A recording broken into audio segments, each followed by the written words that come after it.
Heureux ce matin d'accueillir notre frère, le pasteur Emmanuel, qui est le pasteur principal de l'église de Reims, des Assemblées de Dieu Reims, plus précisément MCE, et aussi le président de l'église de Bar-le-Duc. Et par sa bouche, nous accueillons la parole de Dieu, cette parole que nos cœurs aspirent dans le nom de Jésus. Emmanuel, sois le bienvenu. On salue également Muriel et toute l'Assemblée de Reims. Avant que je passe là-bas, voilà. Que Dieu nous bénisse. Sois le bienvenu, Emmanuel, et puis tu as toute la place. Merci, Yvan. Bonjour à chacun d'entre vous. Est-ce que vous allez bien? Je disais, est-ce que vous allez bien? Bon, c'est bien. Je vous transmets les salutations de mon épouse également, qui ne pouvait pas être avec moi ce matin, puisqu'elle est en train de se préparer pour un voyage cette semaine, et je dois l'amener justement au train quand je rentre tout à l'heure. Mais elle vous passe ses salutations.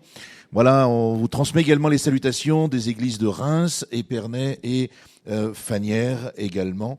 Voilà, on pense à vous et on prie pour vous chaque semaine, puisque nous avons des rencontres soit pastorales, soit des rencontres d'intercession et de prière.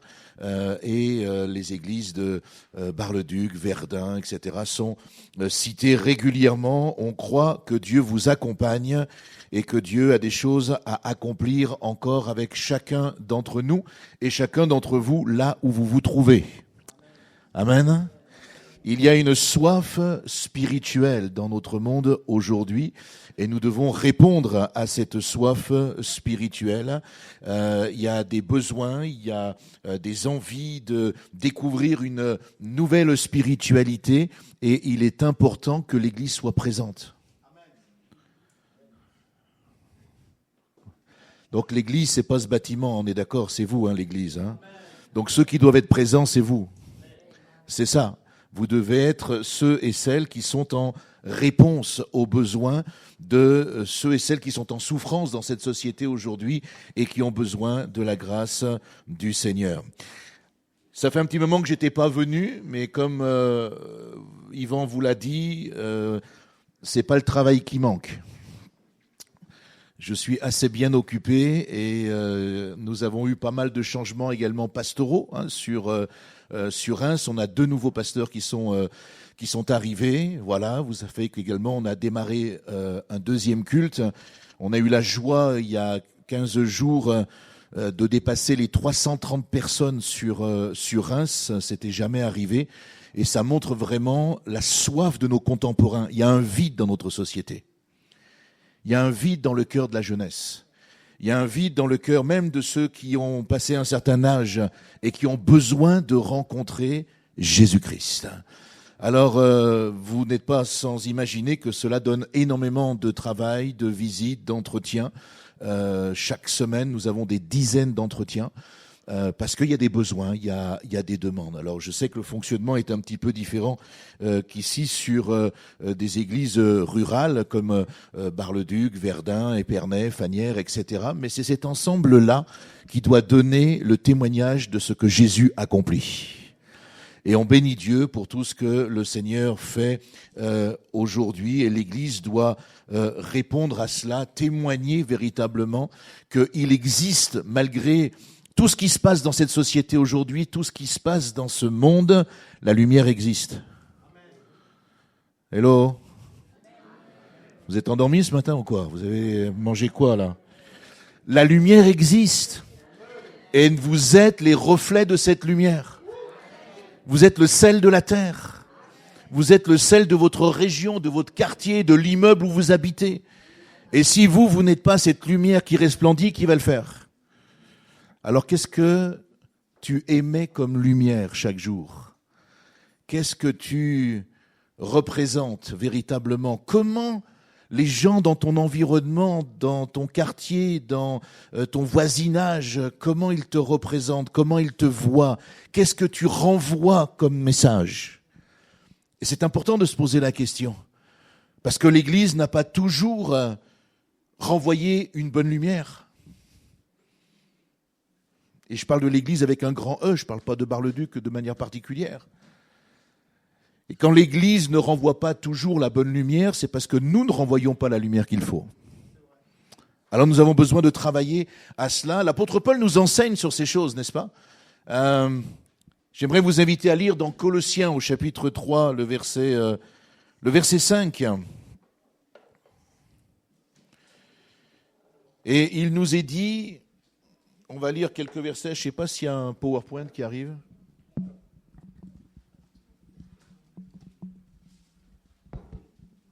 Je ne sais pas si ça va tenir ça.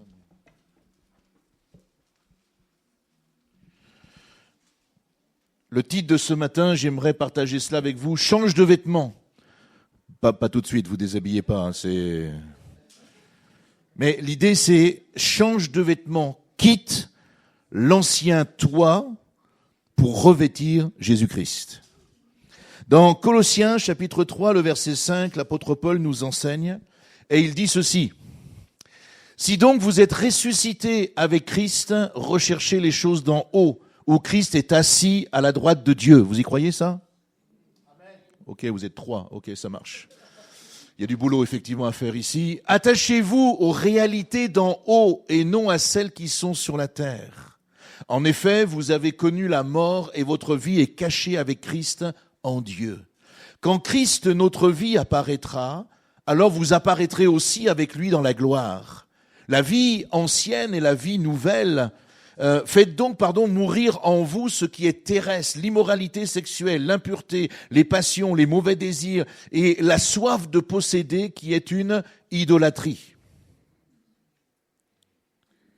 L'écran, ouais, merci. C'est à cause de cela que la colère de Dieu vient, et vous avez vu entre crochets, sur les hommes rebelles. Entre crochets, pourquoi? Parce qu'en réalité, dans le texte original, ça n'apparaît pas. C'est Louis II qui a rajouté cela. D'autres versions disent sur les fils de la rébellion. Mais en réalité, ça n'apparaît pas. La Bible nous dit tout simplement que la colère de Dieu vient quand on n'applique pas tout ce qu'on a lu au préalable. Vous aussi, autrefois, lorsque vous viviez parmi eux, vous marchiez dans ces péchés, mais maintenant, renoncez à tout cela. Renoncez à la colère, à la fureur, à la méchanceté, à la calomnie, aux paroles grossières ou aux grossièretés qui pourraient sortir de votre bouche. Ne vous mentez pas les uns les autres, car vous vous êtes dépouillés du vieil homme, aussi de la vieille femme, et de ses manières d'agir. Vous avez revêtu l'homme nouveau comme la femme nouvelle qui se renouvelle pour parvenir à la vraie connaissance conformément à l'image de celui qui l'a créé. Il n'y a plus donc ni juif, ni non-juif, ni circoncis, ni incirconcis, ni étranger, ni sauvage, ni esclave, ni homme libre. Mais il y a Christ, et Christ est tout, et il est en tous. Amen. Ainsi donc, en tant qu'être choisi par Dieu, saint et bien-aimé, revêtez-vous de sentiments de compassion, de bonté, d'humilité, de douceur, de patience.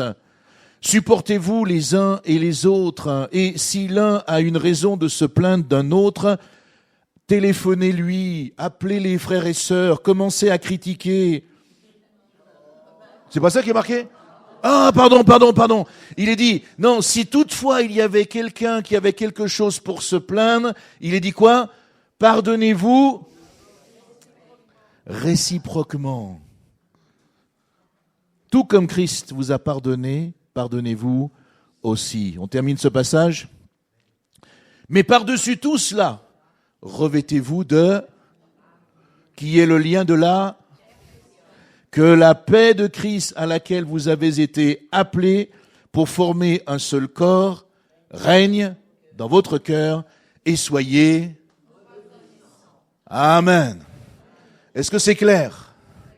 Eh bien, que Dieu vous bénisse. Je vous souhaite un excellent dimanche. À très bientôt. Est-ce qu'il y a besoin de développer? Franchement, est-ce qu'il y a besoin de développer? Je suis pas sûr. Hein, parce que, vous savez, quand des personnes vous disent « Oh, pasteur, c'est compliqué de lire la Bible. Je comprends pas la Bible, c'est tellement compliqué. » Ben moi, je sais pas, quand je lis un passage comme celui-ci, c'est tellement simple. C'est tellement clair, c'est tellement limpide. Qu'est-ce qu'il y a de si compliqué? Oui, il y a une chose qui est compliquée. C'est ce que nous... Exactement, c'est de mettre en pratique cette parole. Ça, c'est plus compliqué. Voyez, parce que dire les choses, c'est une chose, mais ensuite l'appliquer et le vivre au quotidien, ça, c'est autre chose. Et donc, notre défi pour aujourd'hui, c'est de voir comment nous pourrions appliquer, parce que en réalité, on aimerait être de telles personnes, comme on l'a vu dans le verset 12 à 15, des personnes revêtues de compassion, de bonté, d'humilité, de douceur, de patience, de supporter, de se pardonner, d'être revêtu d'amour, de vivre cette paix, etc., etc. On voudrait, mais le problème, c'est que on se rend compte que entre ce qui est donné d'une manière intellectuelle, comme une théorie, après la mise en pratique, il y a des combats, n'est-ce pas? L'apôtre Paul nous en parle. Il parle, lui, des combats qu'il y a à l'intérieur de lui et qui fait qu'il aimerait faire le bien et il n'y arrive pas. Mais ça, c'était que Paul. Vous n'avez pas ce problème-là, j'imagine. Vous, à Bar-le-Duc, vous n'avez pas ces soucis-là, c'est ce qui me semblait. Enfin, vous nous donniez un petit peu, parce que nous, à Reims, on les a, ces soucis. Et parfois, on est tiraillé à l'intérieur. On voudrait pas faire le mal et on le fait quand même. On voudrait faire le bien et on n'y arrive pas. Comment arriver? Et ce qui est intéressant, vous voyez, avec ce texte, c'est que ici, Paul ne s'adresse pas à des inconvertis, si je peux utiliser ce mot vulgaire. Il ne s'adresse pas à des gens qui ne connaissent pas Dieu. Il écrit à l'Église. Ça nous amène à réfléchir. Pourquoi Paul écrit de telles choses à l'église de Colosse? Pourquoi il leur écrit? Eh bien, tout simplement parce qu'il s'est rendu compte qu'il y avait des hommes et des femmes qui avaient bien commencé leur vie spirituelle. Mais au fur et à mesure du développement de l'église, ils sont en train de mal finir. C'est-à-dire qu'ils ont compris ce que Christ pouvait leur apporter et quel changement Dieu était en train de leur accorder. Mais au fur et à mesure des mois et des années, l'apôtre Paul se rend compte que petit à petit, ils laissent à nouveau leur vieille nature prendre le dessus dans leur vie. Et donc du coup, l'Église ne ressemble plus à cette Église restaurée, régénérée, mais petit à petit, elle ressemble à nouveau à des hommes et des femmes qui laissent ouvrir par toutes sortes de portes, eh bien, des choses de leur ancienne vie. Et dans l'Église, eh bien, il y a des conflits, il y a des disputes, il y a toutes sortes de problématiques. Paul nous enseigne que la vie chrétienne n'est pas une vie améliorée du passé. Paul va nous enseigner que la vie chrétienne, c'est un changement radical. Est-ce que vous comprenez la différence? Quand on est croyant, qu'on veut devenir un disciple de Jésus-Christ, notre vie n'est pas une vie améliorée. C'est pas des petites choses, des petits changements, c'est un changement radical. Nous l'avons lu ici, on va essayer de le développer. Quitter le vieil homme, quitter la vieille femme. Pourquoi? Pour pouvoir revêtir Jésus-Christ. Vous remarquerez que chaque verset que nous avons ici dans ce passage peut nous instruire et nous conduire chacun d'entre nous, si nous le voulons, parce que c'est là la condition également, c'est si nous le voulons. Parce que si tu ne veux pas changer, par exemple, eh bien personne ne pourra te faire changer. Même Dieu ne pourra pas te faire changer. C'est vrai. Il y a des gens, ils ne veulent pas changer. Même Dieu ne peut pas te faire changer. Pourquoi? Parce que Dieu t'aime tellement qu'il t'approuve. Pas du tout. Il ne t'approuve pas. Mais il ne te force pas. Il ne t'oblige pas. Dieu nous propose. Nous, on dispose. C'est-à-dire que Dieu nous propose sa parole, Dieu nous propose sa grâce, Dieu nous dit, ben voilà, vous pouvez vous supporter les uns les autres, vous pouvez vivre en toute humilité, en toute bonté, etc. Mais si tu n'as pas envie de le faire, ben Dieu t'obligera jamais à le faire. Mais tu en supporteras les conséquences, par contre. Faut juste savoir que les conséquences seront là. Donc, ici, quand vous regardez ça, vous vous rendez compte que chaque verset nous donne la possibilité de découvrir en Christ une nouvelle identité. Je ne vais pas faire cette étude aujourd'hui, mais vous pouvez le faire chez vous tranquillement, et vous reprenez chacun de ces versets, sur ces 10 versets que nous avons lus, et vous verrez que ça vient toucher à notre identité en Jésus-Christ. Et si par exemple vous vous donnez le défi cette année de dire, eh bien, j'aimerais, rien que déjà sur ce passage, que le Saint-Esprit m'amène à percevoir et à renouveler mon identité spirituelle au travers de chacun de ces versets, vous allez voir que vous allez terminer cette année 2015-2016 d'une manière complètement différente que vous l'avez commencé. Parce que le Seigneur aura été en action. Quel est notre état aujourd'hui ? Bien, l'apôtre Paul nous le décrit au verset 5. Il va dire, vous êtes terrestre, charnel, vous vivez dans la débauche, vous êtes séduits par vos passions, vos mauvais désirs, vous êtes amoureux de l'argent. C'est ce que l'apôtre Paul dit. Et encore une fois, il ne dit pas qu'il s'adresse ici, est-ce que tu peux mettre l'écran suivant s'il te plaît ? Il ne dit pas qu'il s'adresse ici à des personnes nouvelles, non, il s'adresse encore une fois à l'Église. Et c'est à l'Église qu'il est en train de dire, mais regardez, il y a des choses du passé que vous laissez revenir dans votre vie. Au verset 6, il est dit, c'est à cause de toutes ces choses que la colère de Dieu vient. Posez-vous la question aujourd'hui. Qu'est-ce que vous avez laissé revenir dans votre vie? Qu'est-ce que le Seigneur avait libéré, transformé dans votre existence et que finalement vous lui permettez aujourd'hui de revenir? Alors à cause de toutes sortes de raisons, que ce soit des événements personnels, que ce soit la conséquence de mauvais choix ou que ce soit des événements extérieurs. Il y a des événements extérieurs, comment dirais-je, qu'on ne peut pas gérer. Quand vous avez la perte d'un être cher, par exemple, vous ne le prévoyez pas. Même si vous savez que la personne est malade et qu'elle va partir, le moment où elle part reste un choc. Même si on s'y est préparé, ça reste un événement qui peut être brutal et puis il y a comme une cassure à un moment donné. Un accident, un événement, quel qu'il soit, qui est la perte d'un travail, ou voilà, ce sont des choses qui vont reproduire, qui vont générer en nous, des mauvais sentiments parfois, sentiments d'incompréhension, colère, doute, mauvaise estime de soi, perte de confiance en soi. Où est Dieu ? Peut-être même ça va bien toucher aussi à notre foi, etc., etc. Et à cause de ces choses, quand nous les gérons mal, qu'est-ce qui se passe ? Nous ouvrons les portes à ce que nous étions hier. Et donc nous laissons l'animosité, la rancœur, la colère et tous les styles d'émotions que vous pouvez connaître. On n'aurait pas de la journée, je pense, pour finir de les citer. Mais nous laissons toutes ces choses venir dans notre vie et reprendre position. Et c'est la raison pour laquelle parfois certains chrétiens se disent, mais pourquoi Dieu ne me bénit pas ? Et pourquoi Dieu n'agit pas ? Et pourquoi Dieu ne fait pas ceci ? Pourquoi Dieu ne fait pas cela ? Etc., etc. Merci. Dieu regarde à notre vie, en réalité. Et parfois, il nous aime, mais il est ce que nous faisons. C'est ce qu'on appelle le péché. Il nous aime parce qu'il est amour, mais il ne supporte pas ce que nous pratiquons, ce que nous disons, la manière dont nous nous comportons. Et c'est pour ça que la colère de Dieu survient. Un jour, quelqu'un m'a dit, mais vous savez, pasteur, non, c'est pas possible. Dieu est tellement amour, il ne pourra pas nous juger. Je dis, où tu vas chercher un truc pareil ?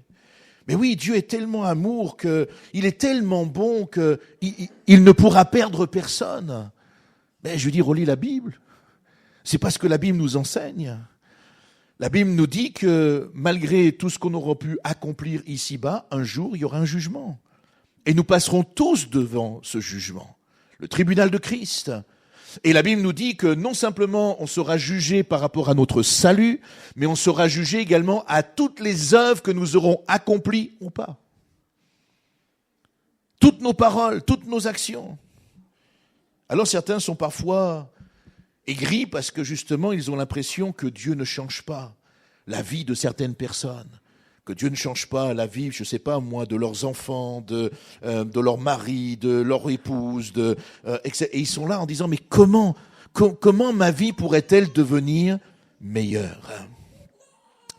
J'aimerais vous dire ce matin que si nous sommes ressuscités avec Christ, c'est-à-dire que si nous avons accepté Jésus comme notre Seigneur vraiment personnel, si nous l'avons découvert comme notre Sauveur, si nous avons fait la paix avec lui en confessant nos péchés et en acceptant cette vie nouvelle, la Bible nous dit que si nous sommes ressuscités avec Christ, notre regard ne doit plus être le même que celui d'hier.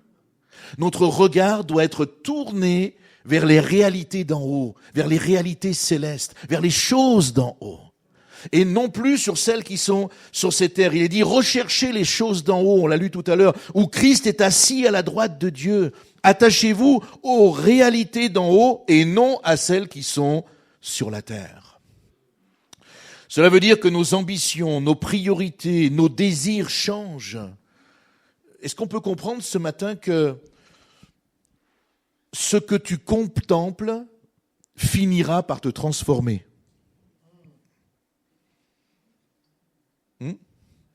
Ce que tu contemples finira par te transformer. Quoi que ce soit, tu deviendras adepte. Et c'est pour ça que l'apôtre Paul nous enseigne et il nous dit, alors contemple Christ. Fixe tes yeux sur Jésus-Christ. C'est refuser d'être distrait par les séductions de la terre. Fixer nos regards sur Jésus. Vous savez que même parfois, lorsque nous prions, notre prière est mauvaise. Pourquoi notre prière est mauvaise? Si par exemple, lors de notre prière, quel que soit le sujet, notre cœur reste par exemple attaché toujours à l'envie ou à la peur de manquer ou encore à une forme de désapprobation de quelque chose. En réalité, dans la prière, ton regard spirituel, il reste en bas. Il reste par terre. Il reste sur les choses terrestres. Et quand tu comprends cela, tu découvres qu'en fait, il faut apprendre, même dans la prière, à élever ton regard. Et à ne pas regarder à ce qui se passe sur la terre, mais à regarder à ce qui se passe dans le ciel au travers de ce que Christ a prévu pour toi. Et c'est là que tu vas trouver la vraie vie. Parce que c'est Christ qui va pouvoir nous donner. La direction de notre regard détermine la destination de notre vie. Hello? Réfléchissez à ça. La destination de notre regard va déterminer l'orientation de notre vie. Alors, Paul va dire au verset 9, « Laissez-vous dépouillé du vieil homme et de ses manières d'agir. » C'est un langage peut-être un peu bizarre, n'est-ce pas? À un autre endroit, nous l'avons lu dans le texte, il dit faites mourir ce qui est terrestre. Alors oui, il y a quelque chose que vous connaissez très bien, 2 Corinthiens 5, 17, parce qu'il y a là un processus qui nous est permis, qui nous est donné. Si quelqu'un est en Christ, il est une nouvelle création, une nouvelle créature.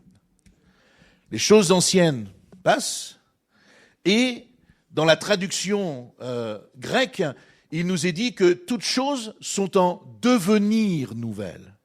Non pas devenues. C'est-à-dire que nous, quand on dit devenu, comme le fait la traduction Louis II, on pense que c'est acquis, c'est fini, c'est terminé. Et ça, c'est un piège qu'on a prêché pendant des dizaines d'années, en disant, quand tu es à Jésus-Christ, que tu as donné ta vie, les choses anciennes sont passées, tu es devenu maintenant quelqu'un de nouveau, c'est fini. Ça veut dire quoi? Sous-entendu, tu pêches plus. Tu n'as plus de problème avec le péché, tu n'as plus de problème avec la tentation, tu n'as plus de problème avec tout ce que l'apôtre Paul a cité avant. Les paroles grossières, le mauvais comportement, l'animosité, la colère. Tu n'as plus de problème avec tout ça parce que tu es devenu une nouvelle créature. Sauf que, moi, le seul que j'ai connu qui n'avait aucun problème avec tout ça, c'est Jésus. C'est exactement ça. Tous ceux que j'ai baptisés, ils ont tous eu, à un moment donné, une problématique. Moi, le premier. Quand je me suis converti, que j'ai donné ma vie à Jésus, j'ai dit, waouh, c'est super, je suis une nouvelle créature. Et oui, c'est vrai. Je suis une nouvelle créature parce que Jésus a déposé quelque chose de nouveau dans ma vie. Seulement, ce qu'on n'a pas compris et ce qu'on n'a pas toujours enseigné, c'est qu'on rentre en réalité dans un processus maintenant avec Jésus. Un processus qui nous amène à être vigilants, pas simplement 48 heures avant notre baptême, tous les jours de notre vie. La vigilance, tous les jours de notre vie. Et c'est pour ça que parfois l'Église n'est plus le sel de la terre. C'est pour ça que parfois l'Église n'est plus la lumière du monde. C'est pour ça que l'Église ne reflète pas ce qu'elle devrait parfois refléter, parce qu'au fur et à mesure, parfois des mois et des années, eh bien, nous laissons justement les choses anciennes, les choses du passé revenir dans notre présent. Et quand les choses du passé reviennent dans notre présent, ça affecte l'avenir. Et ça affecte non simplement notre avenir, mais l'avenir de l'Église, qui est chacun d'entre nous. Et c'est pour ça que nous devons être particulièrement vigilants. La Bible dit que, en réalité, par nous-mêmes, nous sommes incapables de vivre la vie chrétienne.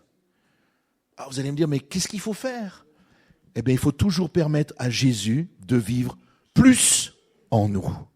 Plus Jésus, et c'est ce que le verset 12 nous dit, par nous-mêmes, c'est pas possible, mais par Jésus-Christ, c'est possible de vivre sa vie. Mais pour ça, il y a 2 points cruciaux. Le premier point, c'est que Dieu a besoin de notre accord. Et pas simplement une fois, le jour où on s'est converti, qu'on a fait la préparation du baptême, et ensuite qu'on s'est fait baptiser. Non, il a besoin de notre accord. Au verset 9, il est dit que nous sommes appelés à nous dépouiller du vieil homme, mais aussi de la vieille femme. Pensez pas que vous êtes oubliés, mes sœurs. Jésus vous aime tant qu'il vous a appelé aussi à vous dépouiller. Alléluia. Dépouiller, ça veut dire quoi? Paul l'enseigne. Faites mourir dans votre vie ce qui est mondain. Vous remarquez que quand Paul dit faites mourir, il ne dit pas mettez-vous à disposition pour que le Saint-Esprit fasse quelque chose. Il ne dit pas ça, hein? Il ne dit pas prenez 40 jours de jeûne et prière afin qu'un certain nombre de choses meurent dans votre vie. Il ne dit pas non plus faites une offrande supplémentaire, donnez de l'argent. C'est pas ça qu'il dit. Il dit faites mourir. Quand on vous dit faites ceci, ça vous donne quoi comme impression? C'est quoi? C'est un ordre. Et qui doit l'accomplir, cet ordre? Moi, si je disais à mes enfants quand ils étaient plus petits, je leur disais, écoute, Nathan, Sylvain, faites ceci. Qu'est-ce qu'ils comprenaient? Qui devait le faire. On est d'accord? C'est un ordre. C'est quelque chose que, est-ce que c'est le voisin qui va le faire? Est-ce que c'est la copine qui doit le faire? Est-ce que c'est, non, c'est à eux de le faire. Qu'est-ce que je suis en train de vous dire? Je suis en train de vous dire qu'il y a des choses que la parole nous demande de vivre et en réalité, tout est une décision personnelle. Si vous attendez que Dieu vous change, vous allez mourir inchangé. Et vous allez mourir dans vos remords, dans vos regrets, vous allez mourir dans toutes ces choses-là. Parce que la vie est un processus. Et dans ce processus, le premier acteur, c'est toi. Quand il est dit « faites mourir », l'apôtre Paul nous donne un ordre. Et il nous dit « c'est à toi d'analyser ta vie, c'est à toi de considérer dans ta vie ce qui n'est pas conforme à la parole, c'est à toi de savoir qu'est-ce qu'il y a encore à dépouiller dans ton caractère, dans ta mentalité, dans ta vie, qu'est-ce qui doit être dépouillé encore pour que justement la parole de Dieu s'accomplisse dans ta vie.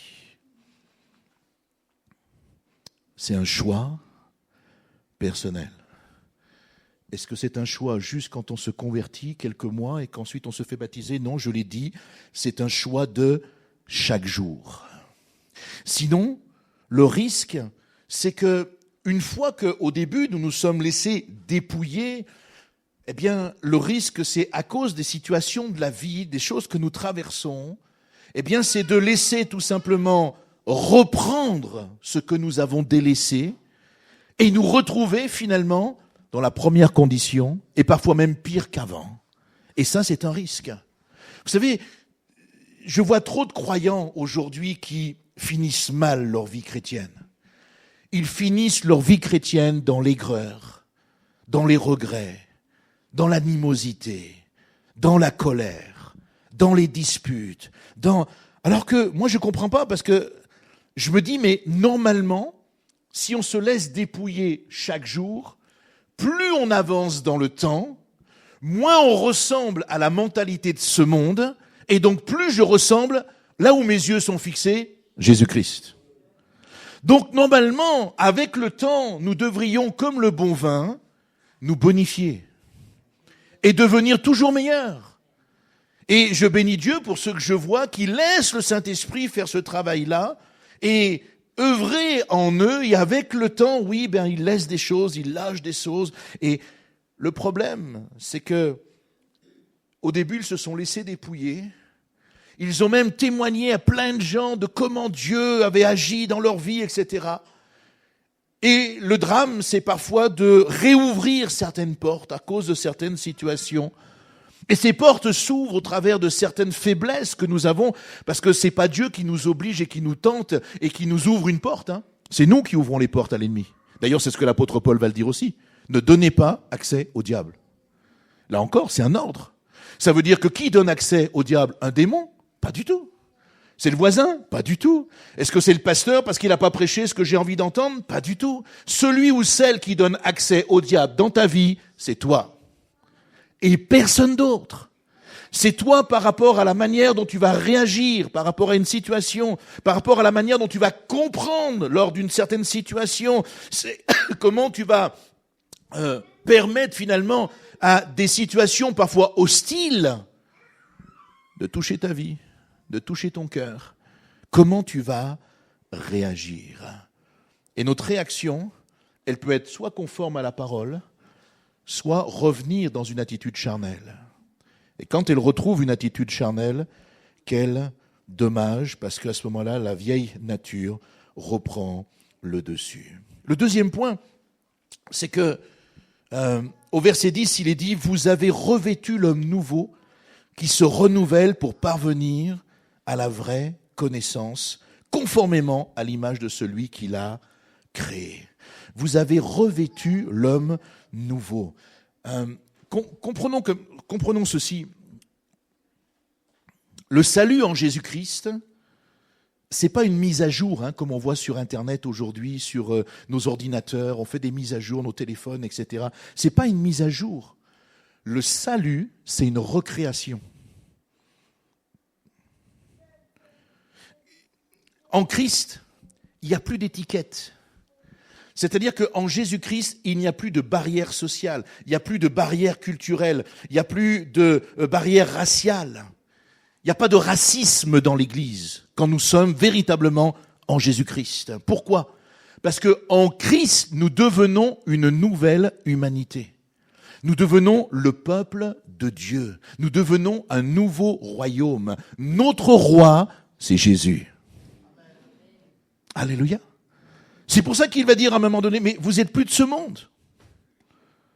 Mais ça encore, c'est une décision personnelle. C'est un choix de vie.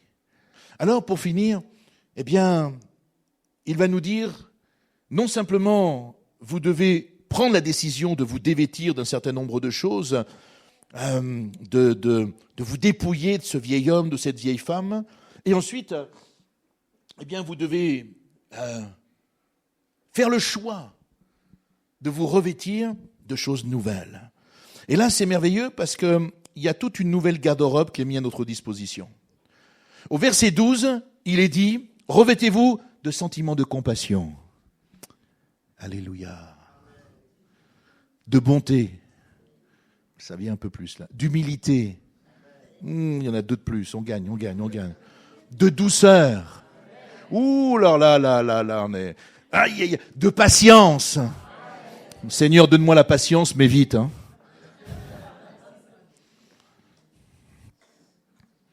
Combien notre vie est différente, n'est-ce pas, quand nous laissons toutes ces choses prendre place dans nos cœurs. Combien notre couple est différent quand ces choses prennent place dans notre couple. Combien notre relation avec nos enfants, notre famille, l'atmosphère de notre famille est différente lorsque nous laissons ces choses envahir notre famille. C'est complètement différent, n'est-ce pas? Quand dans ta famille, tu es constamment en train de médire, de critiquer, etc. C'est ça que tu enseignes à tes enfants, en réalité. Vos enfants ne font pas simplement ce qu'ils entendent que vous leur demandez de faire. Ils voient ce que vous faites. Donc quand vous êtes constamment en train de manifester du mécontentement, eh bien vos enfants entendent et voient ce mécontentement. Ce qui va faire que demain, ils deviendront des adultes comme vous. Et vous allez leur dire à un moment donné, mais non, fais pas ci, fais pas ça, viens à l'église, pratique, parce que dans l'église, il y a ceci, il y a l'amour de Jésus, etc. Mais ils vont dire, quel amour de Jésus tu parles? Celui que tu ramènes le soir, là, celui avec lequel tu parles à la maison, là, c'est ça l'amour de Jésus? Quelle image, quel sel, quelle lumière tu rapportes à la maison, dans la voiture. Parfois, tu n'as pas fermé, quitté le portail où tu viens de dire à des gens, oh, par la grâce de Dieu, alléluia, gloire à Dieu. Tu as tout le vocabulaire évangélique, tu es à peine rentré dans la voiture, tu commences à pestiférer déjà. Ah, le frère Untel, ah là, pas vous, parce que vous êtes des gens formidables, je sais. Mais dans d'autres endroits, ça se passe comme ça. Mais loin, même à l'étranger, je suis même pas sûr qu'en France ça existe, mais à l'étranger, j'ai déjà vu des églises comme ça, c'est sûr. Toutes ces vertus, en réalité, elles ne viennent pas de nous. Il n'y a que Jésus qui peut les déposer en nous. Mais il a besoin de notre accord. Il a besoin de notre choix. Il a besoin de notre décision. Il a besoin que nous lui disions, Seigneur, j'accepte que tu m'apprennes à grandir. J'accepte que tu m'apprennes à me dépouiller. J'accepte que tu m'apprennes à voir la vie d'une manière différente. Tu vois, il y a des choses qui me gênent aujourd'hui. Comment je peux être demain quelqu'un de différent ? Qui accepte peut-être certaines situations, même si elles me déplaisent, mais je les accepte quand même parce que c'est ta volonté ou pas, peu importe. Mais si je ne les accepte pas, le problème c'est que moi, ça va générer à l'intérieur de moi des conflits. Et je vais être en guerre, je vais être en bagarre, et finalement je vais pas être bien. Qu'est-ce que Dieu te dit? D'être en bagarre tous les jours? D'être en conflit tous les jours? Dieu te parle à la fin, et on le verra tout à l'heure, de la paix. Sois en paix. L'apôtre Pierre reprendra cela en disant « Soyez en paix avec tous les hommes autant que cela dépende de vous. » Donc comprends une chose, mon frère, ma sœur, la paix ne dépendra jamais des autres. Toi, tu veux être en paix avec tout le monde, mais ça marche pas, c'est pas ce que Dieu te demande. Toi, tu veux être dans l'amour fraternel avec tout le monde, c'est pas ce que la Bible te dit non plus. On n'est pas dans le monde des bisounours ici. Autant que cela dépende de toi. Ça veut dire quoi? Ça veut dire qu'en réalité, il y aura toujours des gens à côté de toi qui voudront te faire la guerre. Ben, c'est vrai ou pas? Il y aura toujours des gens peut-être dans ta famille qui te chercheront des problèmes. Il y aura toujours des gens dans ton travail qui vont te critiquer, qui vont te juger. Ben, alors, ou autrement, on vit pas dans le même monde, frères et sœurs. Hein. Mais moi, dans le monde que je connais ici, c'est comme ça que ça se passe. Il y a toujours des gens qui seront en colère. Il y a toujours des gens qui vont te critiquer. Il y a toujours des gens qui vont te juger. Il y a toujours des gens à qui tu ne plairas pas parce que tu n'as pas mis la bonne veste ou les bonnes chaussures ou le bon pantalon, etc., etc. Il y aura toujours des gens comme ça. Qu'est-ce que tu fais? Comment tu réagis? La paix ne dépend pas des circonstances. La paix de Dieu ne dépend pas des autres. La paix de Dieu dépend de la manière dont tu vas réagir à tout cela. La manière dont tu vas être indifférent parfois, en disant « mais ces choses n'ont pas d'importance pour moi. Tu critiques moi, moi je suis en paix avec toi. Toi tu veux pas être en paix avec moi, c'est ton problème. Moi je suis en paix parce que je sais que j'ai pas fauté, j'ai pas péché, je suis une ligne de conduite qui je crois est la bonne à partir du moment où elle est conforme à la parole de Dieu, on est d'accord? Mais si elle est conforme à la parole de Dieu, alors on n'a pas à se culpabiliser. Mais vous aurez toujours des gens comme cela. Comprenez, frères et sœurs, que ce que nous sommes à l'intérieur finira toujours à un moment donné par se voir à l'extérieur. Réfléchissez à ça cette semaine. Ce que tu es à l'intérieur, il y aura toujours un moment, de toute façon ça va arriver. Si c'est pas maintenant, c'est la semaine prochaine. Si c'est pas la semaine prochaine, ça va être le mois prochain, ou peut-être l'année prochaine, peu importe. Et si c'est pas l'année prochaine, ça sera au jugement divin.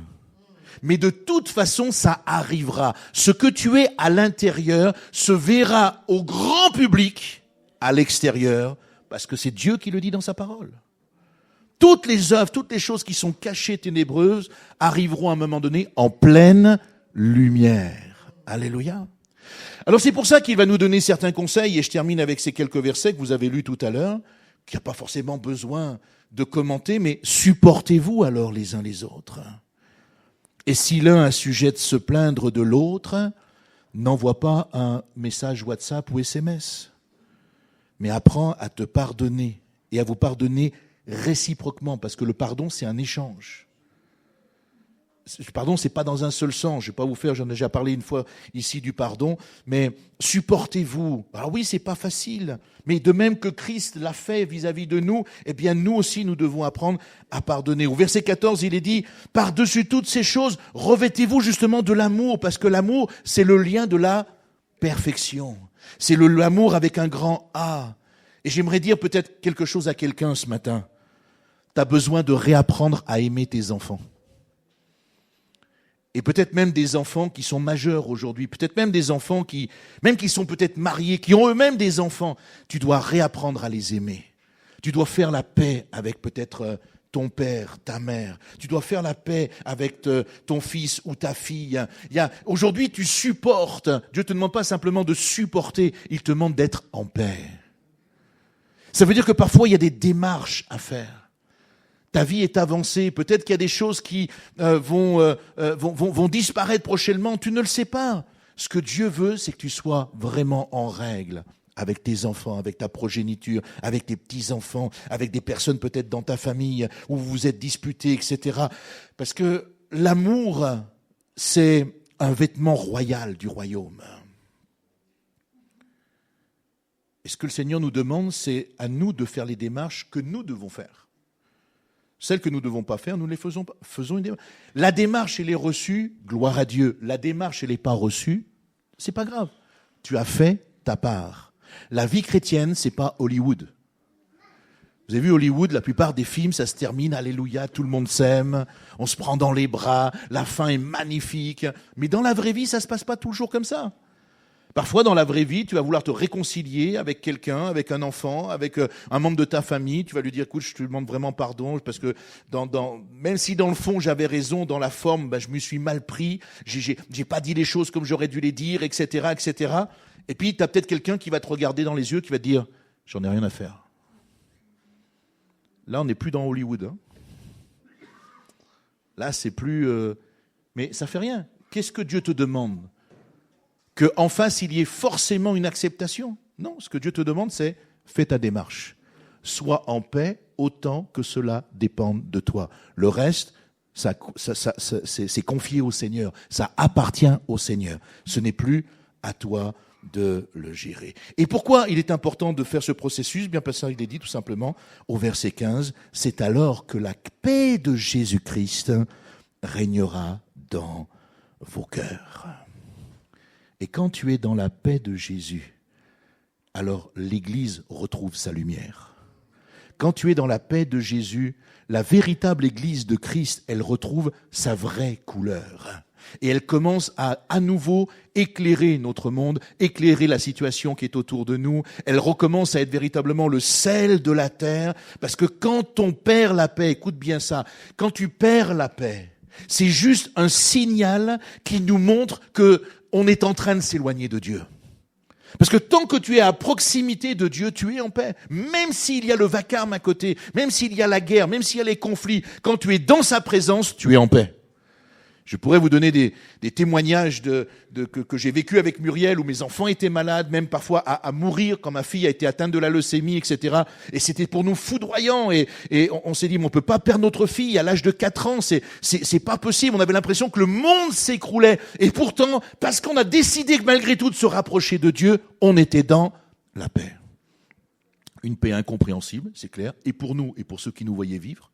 Mais la paix de Dieu, quand même, quand tu perds la paix, quelle que soit la situation, quand tu perds la paix, ça veut dire que tu es en train de t'éloigner de Dieu. Alors le seul conseil que je peux te donner ce matin, c'est rapproche-toi de Jésus. Sois en paix avec lui. Et avant toute décision, demande-toi si dans les choix que tu dois faire, les décisions que tu dois prendre, est-ce que tu es en paix avec le Seigneur ? Et si toutefois, tu sens que c'est pas le cas, alors continue d'attendre, continue de patienter, continue de prier. Parce que la paix de Dieu, c'est comme le sceau invisible de l'approbation de Jésus-Christ dans le cœur de ses enfants. Et si tu mets ces choses en pratique, eh bien, tout simplement, il est dit, soyez reconnaissants. Amen. Seigneur, pour ta parole, merci, et pour ta fidélité, merci. Nous te bénissons pour ce que ta parole est finalement tellement simple, tellement évidente à comprendre, à vivre, en te laissant davantage manifester ta grâce en nous. Maintenant, c'est vrai, parfois c'est compliqué parce que nous avons du mal à mettre en pratique certaines choses. Nos vies du passé sont là et parfois, eh bien, même après 20 ans, 30 ans, 40 ans, 50 ans d'engagement avec Christ, de nouvelles créations, eh bien, nous avons laissé les choses du passé reprendre.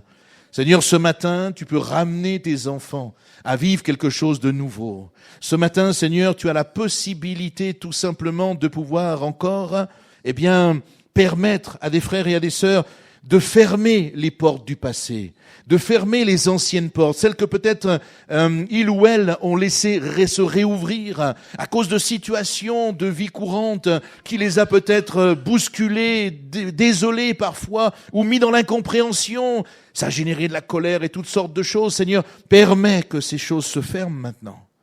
Et permet que chacun prenne la bonne décision. J'aimerais que nous puissions rester nos yeux fermés juste quelques instants. Et si on peut ne pas se regarder les uns les autres parce qu'on n'est pas au spectacle, on n'est pas au théâtre, on est juste devant Jésus. J'aimerais juste prier pour toi, mon frère, ma sœur. Je ne vais pas vous faire venir sur le devant, mais j'aimerais juste prier pour peut-être quelqu'un qui a besoin, parce que tu reconnais que depuis ta conversion, au fur et à mesure de ta vie, tu as laissé des portes s'ouvrir. Il y en a certaines qui se sont ouvertes, que tu as su refermer. Et puis le problème, c'est qu'il y a des portes qui se sont ouvertes et que tu n'as pas su refermer.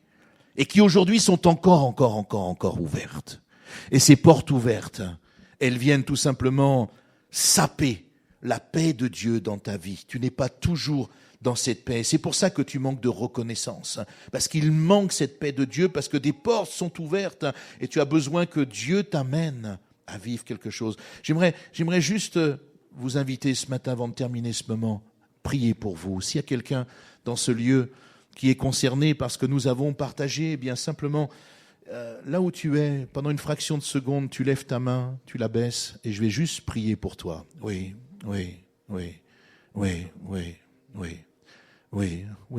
amen. Seigneur vous bénisse aussi. Est-ce qu'il y a quelqu'un d'autre? On est là, on est juste là dans la présence de Dieu. On n'est pas là pour se regarder, on est juste là dans sa présence. Simplement, tu lèves ta main une fraction de seconde. Oui, Seigneur te voit aussi. Est-ce qu'il y a quelqu'un d'autre encore? Amen. Oui. Alléluia. Seigneur, toi qui connais les cœurs, les vies ce matin, toi qui connais nos démarches spirituelles personnelles, eh bien, je t'apporte ces amis qui sont là, qui ont besoin de toi. Tu connais, Seigneur, certaines portes peut-être qui ont été ouvertes et qui créent tellement de dégâts aujourd'hui. Dégâts relationnels, dans la communication, dans la bonne entente, que ce soit en famille, dans l'église, au travail ou ailleurs. Seigneur, manifeste-toi. Et aide ces frères et sœurs, ces amis, eh bien, dans un processus que tu vas leur communiquer, aide-les à fermer ces portes qui ne sont pas bonnes, qui ne produisent pas de bons fruits. Aide-les à fermer toutes ces portes afin que tout simplement ils apprennent à se laisser maintenant à nouveau revêtir de compassion, de bonté, d'humilité, de douceur et de patience. Aide-les, Seigneur, à mettre ces choses en priorité dans leur vie afin de garder la paix, de maintenir la paix eux-mêmes au travers de chacune de leurs situations, et provoque en eux tout simplement la reconnaissance au travers de la louange et de l'adoration. À toi soit toute la gloire dans le nom précieux de Jésus. Amen.